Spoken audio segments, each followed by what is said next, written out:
자, 안녕하세요. 여러분의 재정학 공부를 확실하게 책임지는 경제학장 박사입니다. 우리가 지금 같이 보고 있는 이 책, 세무사 시험 준비하는 분들이라면 거의 바이블이죠. 정병렬 선생님의 재정학 연습.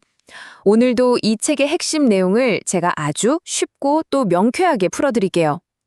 오늘 주제, 이거 정말 중요한 논쟁거리입니다. 바로 국가 살림. 이 큰 돈을 과연 누가 맡아야 하는가? 중앙정부냐, 지방정부냐? 이 해묵은 논쟁을 오늘 한번 제대로 파헤쳐보겠습니다. 자, 본격적으로 시작하기 전에 제가 아주 간단한 질문 하나 던져볼게요. 여러분 한번 생각해 보세요.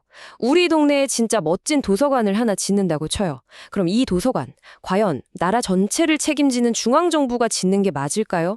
아니면 우리 동네 사정을 속속들이 아는 우리 구청 같은 지방정부가 짓는 게 맞을까요? 어떠세요?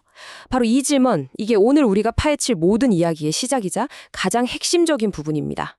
그래서 오늘 이 질문에 대한 답을 찾아가기 위해서 이런 순서로 한번 달려가 볼 겁니다. 첫 번째, 이 논쟁이 도대체 뭔지 개념부터 확실히 잡고요. 두 번째, 중앙정부가 꼭 필요한 이유. 그리고 세 번째로는 반대로 지방정부가 더 잘하는 일은 뭔지 따져볼 거예요. 그리고 네 번째, 하이라이트죠. 분권화 정리라는 걸 그래프로 제가 아주 깔끔하게 증명해 드릴 겁니다. 마지막으로 핵심만 딱 정리하고 여러분이 더 생각해 볼 질문에 던지면서 마무리할게요. 자, 준비되셨죠? 바로 출발합니다. 네, 좋습니다. 그럼 첫 번째 순서, 오늘의 논쟁, 바로 중앙정부 대 지방정부입니다. 이 논쟁을 이해하려면 딱 두 가지 키워드만 알면 돼요. 바로 중앙집권 그리고 지방분권입니다. 자, 중앙집권은 뭘까요? 말 그대로예요. 모든 중요한 일을 중앙정부 딱 한 곳에서 다 처리하는 겁니다. 반대로 지방분권은 각 지역의 일은 그 동네를 제일 잘하는 지방정부에 나눠서 맡기자 이거죠. 뭐랄까 팀 프로젝트를 하는데 엄청난 천재 리더 한 명이 처음부터 끝까지 다 결정하는 게 중앙집권이라면 각 파트 전문가들한테 이건 당신이 알아서 해보세요 하고 자율성을 주는 게 지방분권이라고 생각하면 이해가 확 되시죠? 자, 그럼 먼저 중앙집권 쪽 얘기부터 해볼까요? 도대체 왜 중앙정부가 꼭 필요한 걸까요? 어떤 일은 지방에 맡기면 안 되고 반드시 중앙에서만 해야 하는 걸까요? 한번 보시죠. 중앙정부가 있어야 하는 첫 번째 이유, 바로 거시경제 안정화 때문입니다. 자, 국가 전체가 막 경제 위기에 빠졌어요. 물가는 미친 듯이 오르고 실업자는 넘쳐나고 이럴 때 어떻게 해야 돼요? 그렇죠.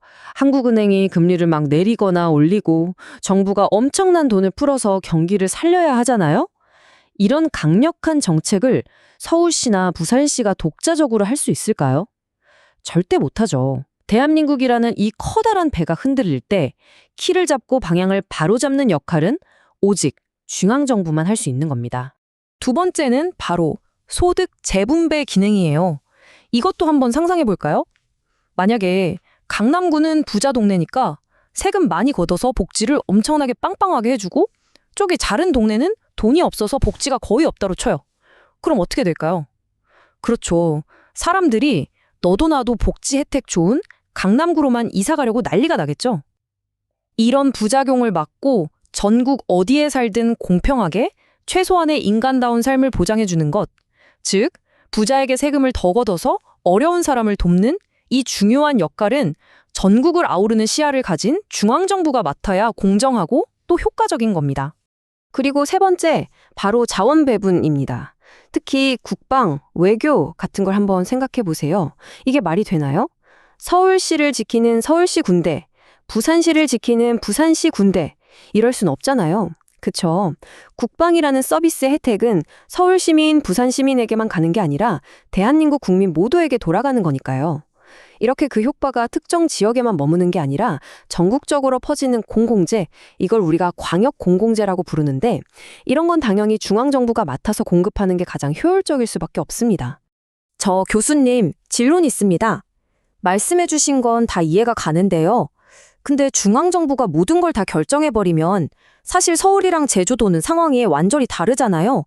그럼 우리 동네에 진짜 딱 맞는 그런 맞춤형 정책은 나오기 어려운 거 아닐까요? 바로 그거예요. 우리 학생 정말 예리한 질문입니다. 바로 그 지점.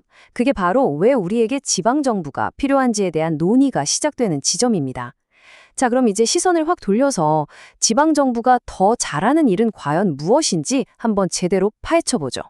지방정부의 가장 큰 무기, 가장 큰 강점은 바로 이거죠. 주민들의 선호를 기가 막히게 반영한다는 겁니다. 생각해보세요. 젊은 부부들이 많이 사는 신도시는 어린이 도서관이나 유모차 끌기 좋은 공원이 절실할 거고요. 어르신이들이 많이 사는 동네는 복지회관이나 병원이 더 시급하겠죠.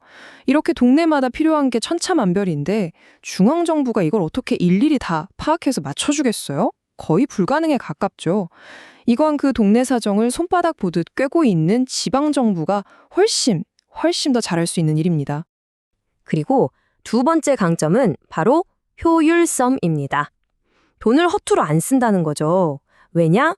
우리 동네 구청이 내가 낸 세금을 어디에 쓰는지 우리는 바로 옆에서 두 눈 시퍼렇게 뜨고 지켜볼 수 있잖아요. 그러니까 이상한 데 돈 쓰면 당장 쫓아가서 이거 왜 하냐? 따질 수 있고 진짜 필요한 사업을 해달라고 요구할 수도 있죠. 이런 감시 덕분에 세금 낭비를 확 줄일 수 있는 거예요. 또 이런 것도 있어요. 지방정부들끼리 서로 경쟁하는 거예요. 우리 동네로 기업들 오세요 하면서 세금도 깎아주고 행정 서비스도 더 잘해주고 이런 조세 경쟁, 이런 선의의 경쟁이 결국 전체적인 효율성을 높이는 아주 좋은 효과를 가져오기도 합니다. 자, 그럼 아까 우리 학생이 던졌던 그 날카로운 질문으로 다시 돌아가 보죠. 우리 동네에 딱 맞는 정책이 더 좋은 거 아니냐는 바로 그 생각. 여러분, 그게 그냥 느낌이 아니고요. 아주 유명한 경제학 이론으로 완벽하게 증명이 됩니다. 그 이름도 멋진 오우츠의 분권화 정리라는 건데요. 지금부터 제가 그래프로 왜 그 말이 맞는지 눈으로 똑똑히 보여드리겠습니다. 이 오우치의 분권화 정리라는 거 결론부터 딱 말씀드리면 아주 간단합니다. 다른 조건이 다 똑같다고 할 때 중앙정부가 전국 통일하면서 똑같은 옷을 모두에게 입히는 것보다 각 지방정부가 그 동네 사람들 체형에 딱 맞게 맞춤복을 지어주는 게 사회 전체적으로 훨씬 이득이다. 즉, 더 효율적이다. 라는 이론이에요. 간단하죠? 자, 바로 이 그래프가 그 위대한 정리를 증명하는 그림입니다. 아마 이거 보자마자 아이고 머리야 하시는 분들 계실 텐데 절대 겁먹지 마세요. 저 경제학 짱박사만 믿고 따라오시면 이 복잡해 보이는 그래프가 얼마나 간단한 얘기를 하고 있는지 금방 알게 될 겁니다. 저랑 같이 하나씩 뜯어보죠. 이 그래프를 해석하려면 딱 두 개의 선만 이해하면 게임 끝입니다. 첫 번째는 여기 수평선 MRT라고 써 있죠.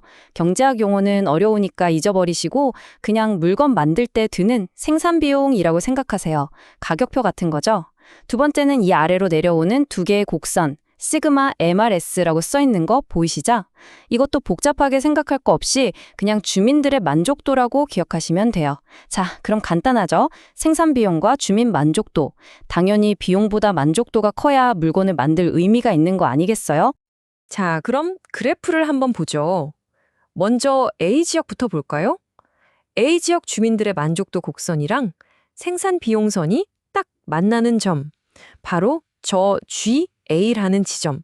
저기가 바로 A지역의 가장 이상적인 최적의 공급량입니다. 마찬가지로 B지역은 어때요? B지역 만족도 곡선이랑 비용선이 만나는 GB라는 점. 저기가 B지역의 최적 공급량이 되겠죠? 자, 그런데 만약 중앙정부가 나타나서 그런 거 모르겠고 전국 똑같이 공급해 하면서 A지역과 B지역 모두에게 저기 GC만큼만 딱 공급해버린다면 과연 무슨 일이 벌어질까요? 자, 바로 여기가 하이라이트입니다. 그래프에 보이는 저 작은 삼각형 알파와 베타에 집중해 주세요.